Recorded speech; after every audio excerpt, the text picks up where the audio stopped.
Yo, welcome. Real shame what Lucian did to your family. You know, there's still one thing for me to do immediately in terms of here in Bloodstone. There's a few quests which we'll do, but hey, brother, how you doing, Norman?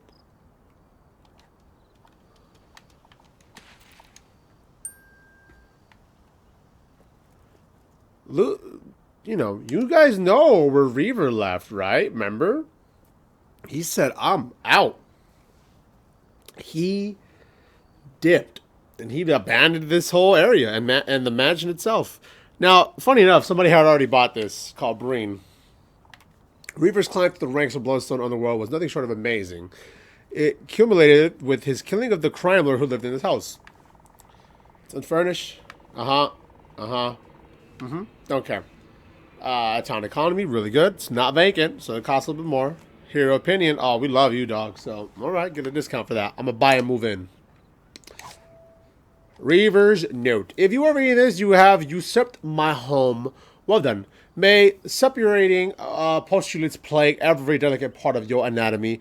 Be you stranger or acquaintance, friend or foe, you can enjoy the anecdotal tales I have recorded upon magical paper and left scattered in objects around the house, until I return to kill you and take it back what is rightfully mine.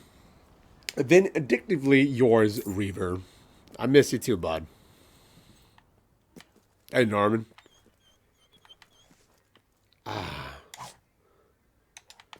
It's time we learn about Reaver, folks. I'm going to enjoy this, actually. But I need to look around the house. So if you don't mind, give me 1 sec. Phantoms of the Beyond. Okay, I'll read that at some point. Oh, going on here.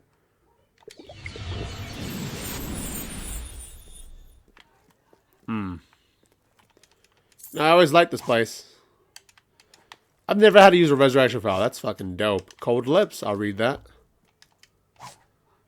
Or page from his diary.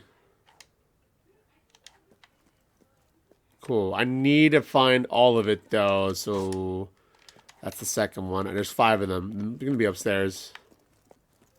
Let's see. We'll listen to them all, too. We'll chill. He's such an interesting character. Like, yeah, man. I want to read all of this. You had the first 3. Right. This is now my bedroom. Perfect. Money bag. Money bag. Oh. Oh, this has to be the master bedroom. 5th. Got it. So we have all of his things then. Perfect. This has to be his room, right? Because, like, look, this one is not as pretty. There's gotta be, like, fuck bedrooms, right? I gotta get this place disinfected. I need new sheets, Norman. Can you do that for me? Norman, where are you? Are you just out there looking out for me? Alright, that's fine. That's fine. Do your thing. My butler's over there at the mansion, you feel me? So I don't want him over here in this filth. But I'll clean this place. You know, I'll chill here sometime. It's a beautiful place. It oversees all the Bloodstones, so that's fine. Well, I'm going to take a nap, actually, real quick before we read up all of Reaver's stuff. Fuck this room. I'm going to read this one. Yeah.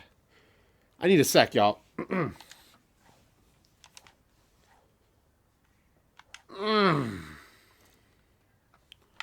Oh, this is lovely. Alrighty. Let's go ahead and first off, get down. And then we'll check out on, check out Reaver real quick. Hold up. Okay. So. Okay. Let's go through these notes one by one.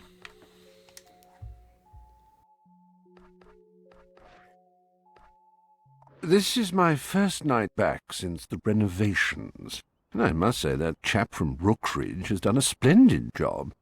Small miracle, considering he had recently lost 3 toes and 2 family members. But what was I to do? He wouldn't be persuaded to abandon the construction of some worthless temple to aid me in my time of crisis. and his predecessor had simply the worst taste in furnishings. I was generous to let him live as long as I did. Now that awful scent of burnt wood and flesh has dissipated, perhaps I shall throw a party. Ursula and Penelope will be my guests of honour. Shame Andrew crumbled to ashes in the fire. What a sweet young fellow, but such a heavy sleeper. It's good to be home after these 3 last months at sea. My ship barely made it to port under the weight of such spoils, and then only after we disposed of those less valuable. It was a pity to see my new brides sink into the ocean, but their sizable attributes rendered them unfeasibly heavy, and I'd already tossed all non-essential crew members into the ever-undulating arms of the Kraken. I believe my most cherished memory from this voyage has to be the discovery of an island far to the south of Albion, among waters of indescribable blue. There, men and women consort in ways even I found slightly objectionable.